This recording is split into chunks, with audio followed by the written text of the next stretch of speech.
Greetings, everyone.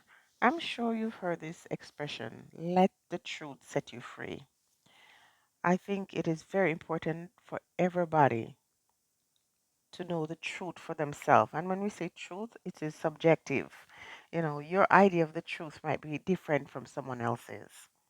But in some clips coming up, I'm going to have a discussion about what people consider to be truth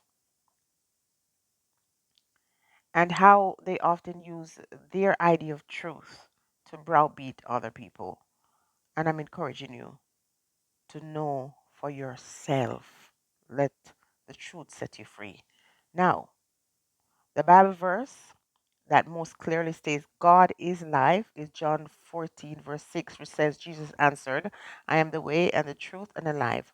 No one comes to the Father except through me.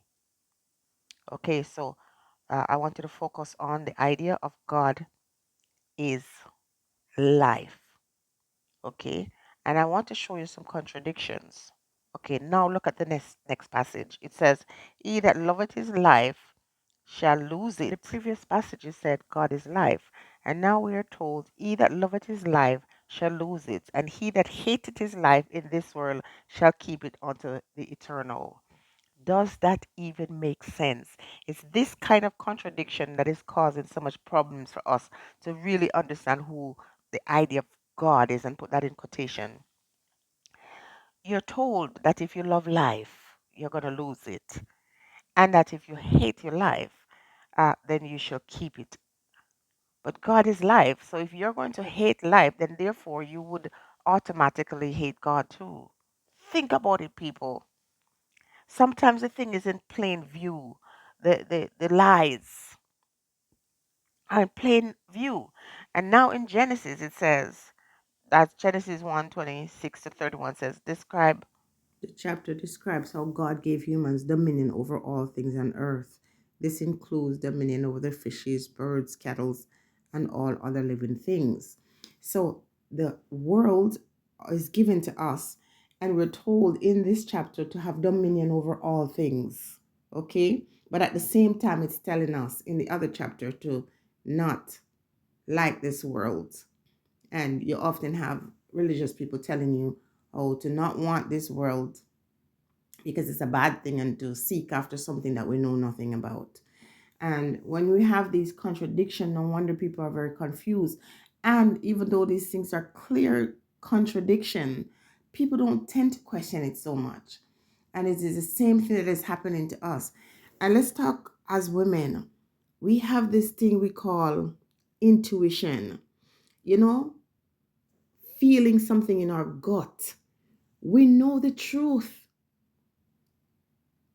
We can tell in our gut when something is happening around us.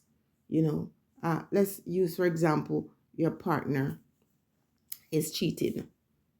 You know, you feel it within your gut. If you live in an environment where, someone is doing something, perhaps to your offspring, you feel it. It's not to say that your partner can't deceive you or disappoint you because you have great expectation that there is going to be loyalty in your relationship. But when that is not happening, first and foremost, some people who are dreamers will see it as it's forming in the atmosphere, or they will see it as it's happening. And even when it's in plain view, you're questioning yourself. You're saying, well, it's only a dream. Like someone told me recently, oh, I'm too late. You know. So, lady, that's listening to this video. Stop questioning your instincts and your impulse and your intuition, whichever one you want to choose to use. Stop question. You know what you know. You know what you saw. Stop second guessing yourself. You know the truth. Acknowledge it. Respect that spirit within your gut that is telling you. And sometimes when we see and we know, we don't want it to be true because it's going to be uncomfortable. You're going to have to make changes that you don't want to make changes. So you stay in denial. A lot of time we can stop bad things from happening around us or happening to us if we would only heed that little voice that's warning you.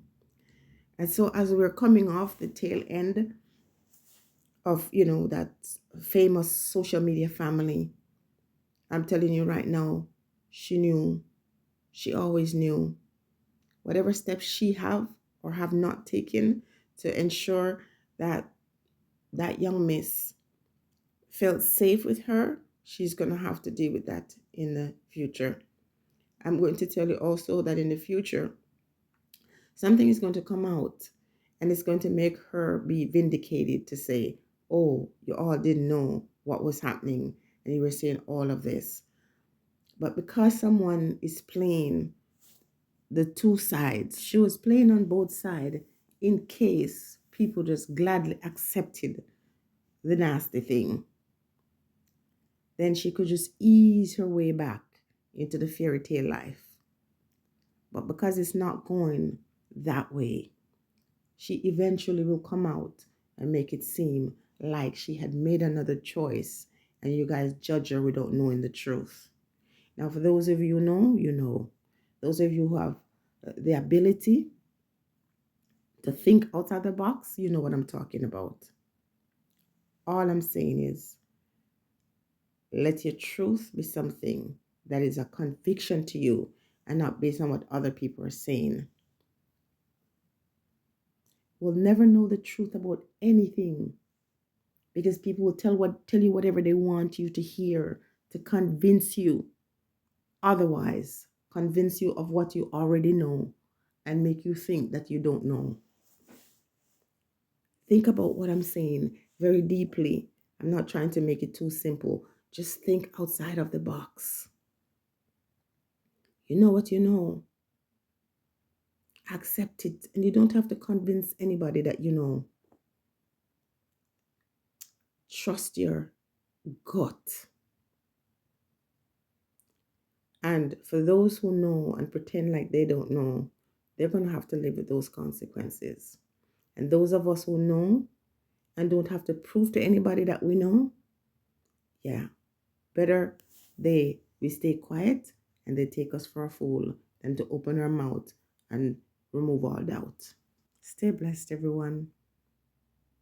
Have a wonderful week ahead.